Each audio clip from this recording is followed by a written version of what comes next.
anyway, you know? I'm always wondering. I'm always wondering about it. Wonder. You're wondering how zany I am or what's going to happen next. It's always a surprise. It's always shocking. It's always shocking. Exactly.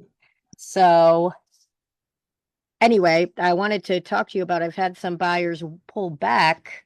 We were working with one client and I was showing them property and then they pulled back and wanted to wait. And I think a lot of buyers are thinking that right now. Q1 was very difficult on my end. I don't know about your end, but we had such a cold winter here, you know? Yeah, yeah. It started picking up. I don't know, maybe February, beginning of February or so, maybe third week of January. But it was quiet for us, like December through, Right. the first half of January or so. Right, mine too. When But we go through that, we always think like, oh, it's the holidays. Oh, it's the winter. And you're like, well, this has been 5 weeks now. Oh, what's going on here? but yeah, there's nothing, nothing, nothing for so long, and then everything always comes at once for some reason. Like Exactly, because exactly. And that business isn't like this. It's just like woo, it's a comes in great big droves, roller and yeah, coaster. it's quite the Not ride. quite the ride. Buckle up, Buttercup. That's what I always say to my buyers. Buckle up, Buttercup. And so anyway, these buyers were pulling back one because people think that I'm just going to wait on the rates. I feel like so many people are saying that wait on the rates, but I think what people don't Yeah, realize millions is of people. Yeah. what They people all have right. the same good idea. Right. As you wait, property values are continuously increasing. So not only are you going to be waiting a long time to get the rate that you're looking for, but the home values are going to be worth more and you're going to have less equity. Like if you buy now, you can date a rate, but you can't, you're married to a value. Right. Right. And if you're married or if you're trying to date a lower rate, you're never going to marry the house, probably. Right, right. Because Matt everybody, Duncan, you're gonna be competing against so many more people. Because the statistic that I saw from a source, a trusted source of mine, said every quarter percent that rates come down, another 5 million people nationwide become eligible yep. for the same house or that buying pool. So yeah, everybody wants the rates to come down, but if you're going to jump back in and compete with everybody, the kind of like it was COVID 2020 2021, people you know we're just beating each other up over the same house. So I think the market's been great in terms of buyers getting winning houses. I don't think they've been having to compete as much for the same house. Well, I, and I Matt, do see it, not in every property, but I do see it. But I don't think it's as crazy as it was like that, I think we might be seeing a price change in the reductions. spring market, but Matt Tonkin, by the way, from Yeah. Maple Tree Funding, and Hello. Janet Glaude from Howard Hanna, and this is episode 3 of the Lowdown. And so, first of all, Fridays that's a, at 3 p.m. Every other Friday. every other Friday at 3 p.m. Interesting background you have there. Your man's head is quite small for his body, one, and it has no face, but he's got the big money. He's got the big check right there. Yeah. That's a great one. All right, the check. You're coming to buy the house. The check gets bigger every day if you wait to buy a house that you need, right? You got Right, to borrow right. more money, you need more down payment. Exactly. People think they need to save more. It's like, no, you need to buy now. If you're waiting for a perfect storm, it's never going to happen, especially in real estate. And I will say right now, I have a lot of buyers that are sort of in the wings, and there's absolutely nothing to sell them.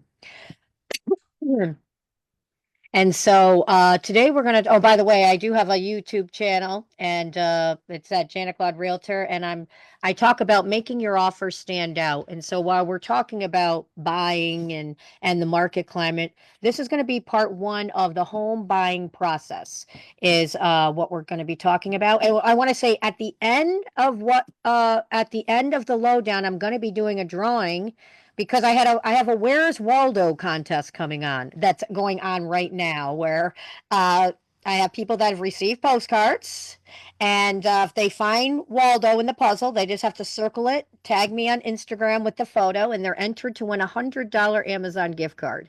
And so Woo! I had several winners this month, so I'll be doing a drawing. So just know once a month, the first Friday of the month, I'm going to be doing or this is the second Friday. No, it's the first Friday.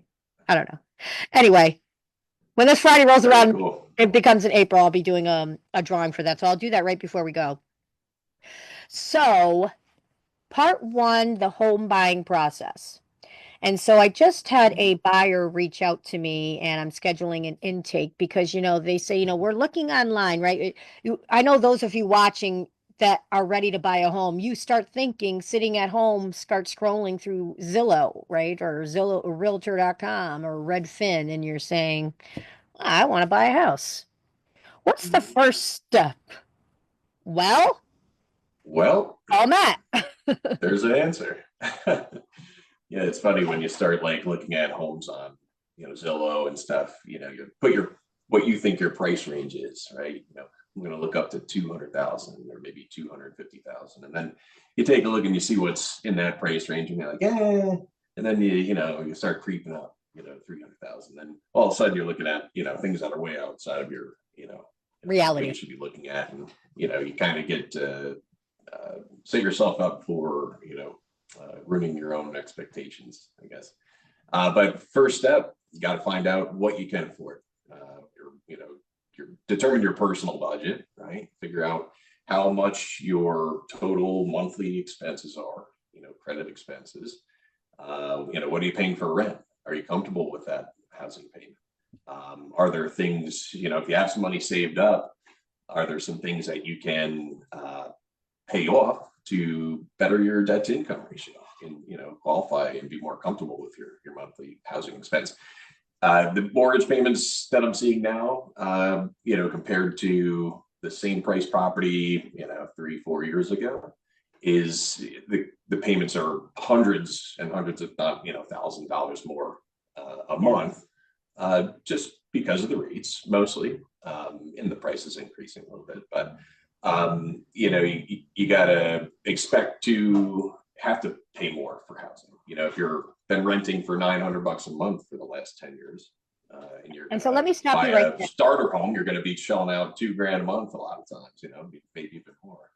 So let me So stop you right there because I know a lot of people out there, first time home buyer that, we want to be as simplistic as possible for it to make sense. And so let's just give some examples and some ideas of what kind of monthly payment it looks like. Say if you're buying a $300,000 property. And I'll give you the scenario. Typical conventional loan, you're putting 5% down. So you have closing costs first, then you have 5% mhm. down payment on the loan.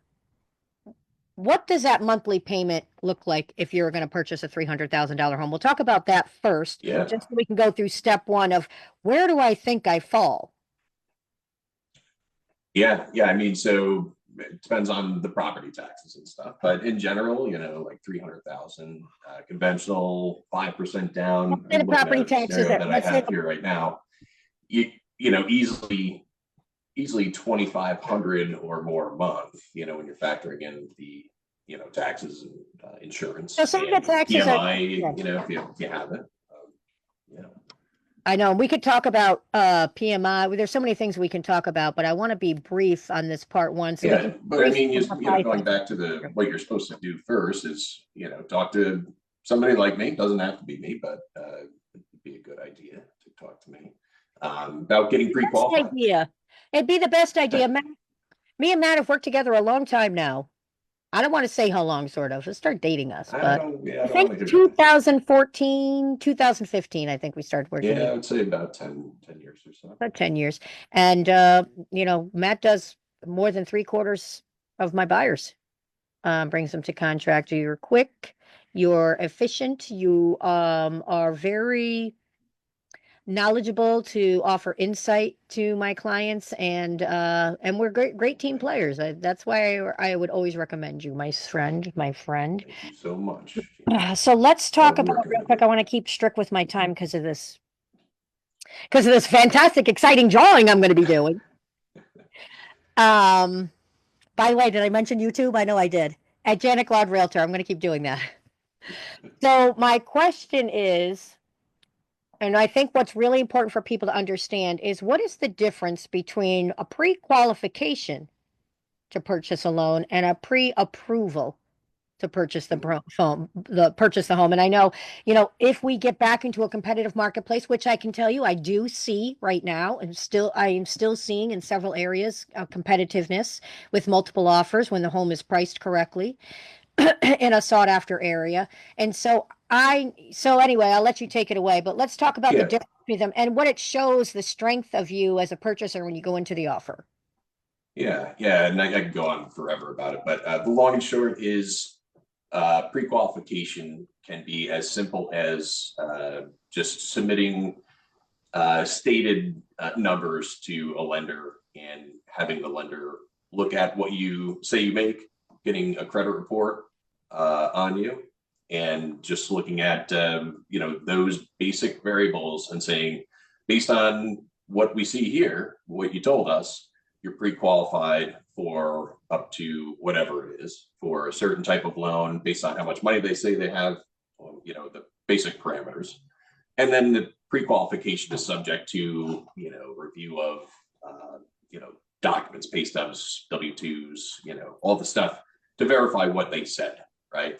All the, income docs. And then, you can kind of, once you get the docs, update the pre-qualification. It's more of like a firm pre-qualification at that point. And you can take some of the, conditions off it, right?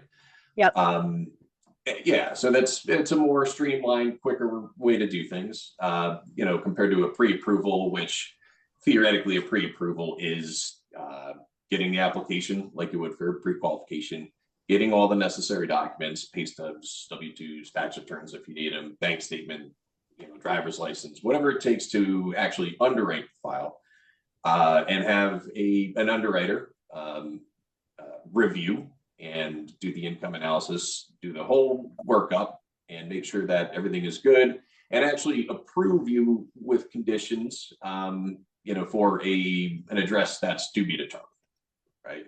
Okay. So they'll say, you are pre-approved, we've verified your income, everything is good. Just go find a house and get a contract. And then we'll, just finish up the process from there, order an appraisal, get title, homeowners, any little odds and ends that are missing. It helps speed things up a little bit, and probably helps with, on your end with, the offers, seeing a Hmm. pre-approval rather than a pre-qualification.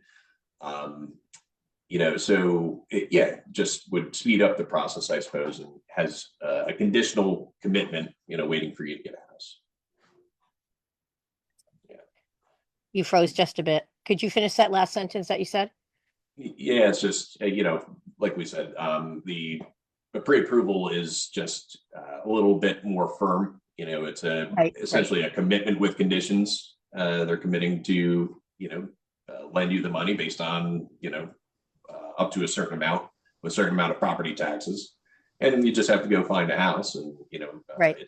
it streamlines the process on the lending, the post accepted offer process, right? And so let's just say, just to give, just because we're just surfacing right now, we'll be coming back, next time we get together, we're talking a little bit more about this. But tell me a little bit about, and then we're going to probably be out of time. Hmm. How much a buyer has to come to the table with, right? Because we have closing costs, and say the taxes are 6 grand, right? Just for the sake of the example.